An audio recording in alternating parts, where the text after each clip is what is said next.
Hey guys, Joshua Gadamu here with another daily video, and today we're reviewing the MSIA Hizack from Zeta Gundam. Just got this for my birthday. Very cool. I've always wanted a green Hizack. They also make a blue version. You can see the box art on the back. There's a nice Gundam hanger, kind of with a bluish tint to it. Got 3 of them there with glowing eyes. It's going to come with a card, some weapons and other things. So here's our Hizack, completely out of the box with most of his heavy weaponry on. Comes with 2 open hands for his melee weapons, which includes a axe and beam saber. Beam saber hilts on his back. We'll cover that here soon. There's also 2 closed fists and 2 gun hands. Wouldn't be too hard to equip him with both guns. Right here we have a beam rifle, and the beam rifle uses clips that are kept inside its shield. It comes with 2 clips, no spare clip. Well, I mean they're spare. It comes with 1 spare, and I forgot to leave one out, but they plug on right here. We'll get to that when we look at those. Overall, it looks a lot like your standard Zaku, only a bit upgraded. And so let's take a look at that compared to probably its closest cousin, which is the Zaku 2 version 2. You can see there's a bit of difference in size and things. The Zaku 2 version 2 has, in some ways, a bit more bulk to it in its head and chest, but when it comes to the skirt and the legs and the arms, we're looking at much of the same size and things like that. Basically what's happened by Zeta Gundam is that there were all these leftover Zakus, and Zeon lost, so the Federation, having lost major portions of its forces, replaced its mobile suits with the Hizack, a mix of Federation and Zeon technology. This isn't quite up to par with the version 2s in some ways, in that its hands do not have ball joints, really. There's a ball joint there, but the design of the hand doesn't allow as much movement.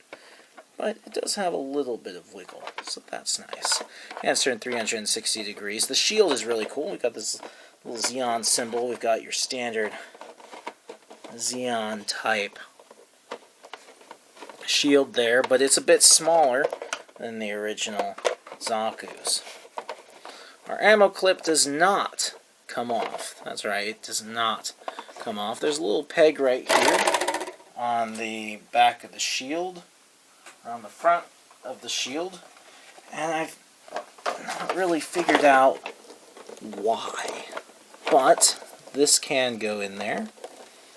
We can double up our shield on the left side, or the right side. Forgot that it's facing the opposite. But we can just go without a shield too.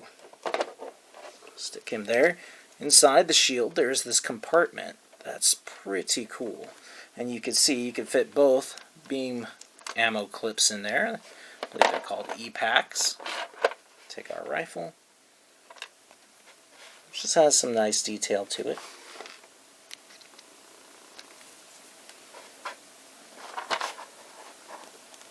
And that just pops on there. Like so. There we go. Nice snug fit. And so when it runs out of energy for the beam rifle, it just reaches into the shield, grabs another clip, sticks it on. It holds this quite nicely, and with the 2 handles, that's very nice. Unfortunately, the handles don't swivel or close, but it has a nice amount of detail to it. I'll show the outside, which has a little bit more detail. That's a nice rifle. Our axe is huge. It's really, really cool. It's one of the things that really beats the original Zaku 2's axe. This is version 2 axe. This is the Hizack axe. You're like, wow. Wow. Super cool. Should this thing be well wielded, it's going to do some serious damage.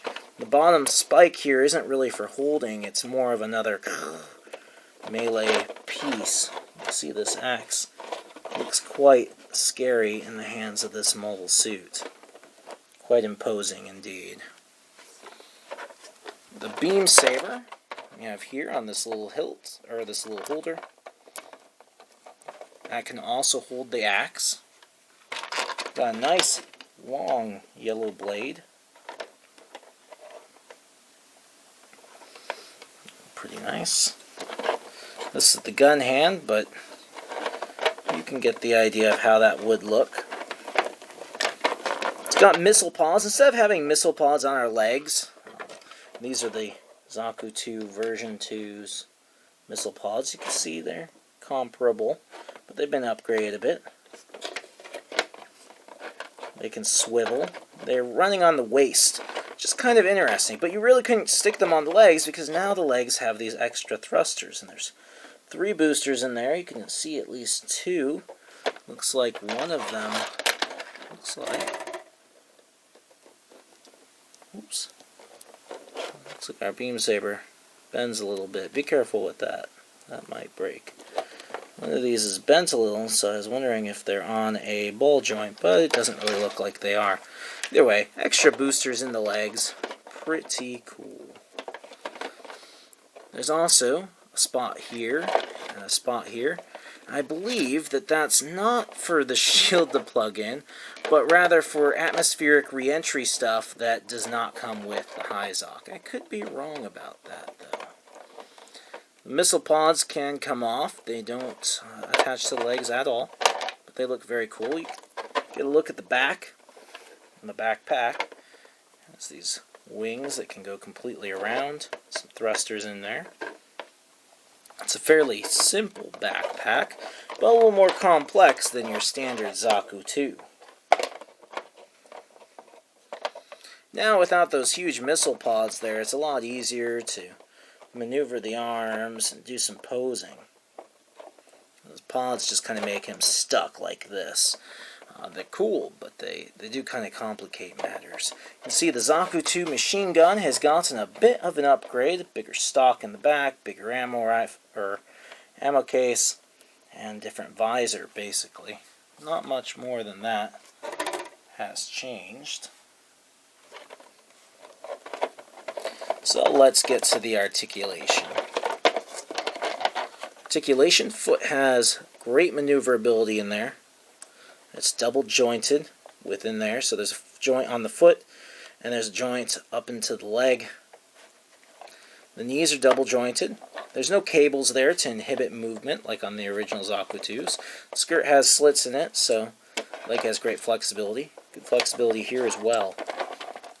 The unit that's on a ball joint has a good amount of movement there in the ball versus the Zaku 2 version 2 that I just got done reviewing. Yeah, I had limited articulation there. The backpack leaves a little bit to be desired as far as staying on. I'm starting to think I'm slightly tempted to glue it on. Little booger. You can see instead of leg cables, we've got all these arm cables to help with the firing of the beam rifle and things like that. We have some exposed cables right here. The arms boast great articulation also. So they're double jointed. Our shoulder, that has a spike has changed considerably, as has the shield. The arms have a great deal of flexibility. Huge. That's massive. And the arms can spin almost 360 degrees, but these cables inhibit them a little bit. But they can pretty much do anything that they would need to do. The head can look up and down and spin 360 degrees. I'm sure the waist can spin 360 degrees as well. Overall, the green Hizack is really cool. I like the green color a lot more than the blue colors. I've got a review for the blue one, so you can check that out if you like. Hizack's a nice... It's kind of the mass production grunt of Zeta Gundam. It really is. And I've been after a green one for years. I'm really glad to have it. Well, I hope you've enjoyed today's video. Make sure to check back tomorrow for a brand new video. And please like, favorite, and subscribe. And if you like Gundams, check out our eBay store, Gundams R Us, if you're an arms dealer. There's a link down below in the more info area. And we have all kinds of cool toys, not just Gundams.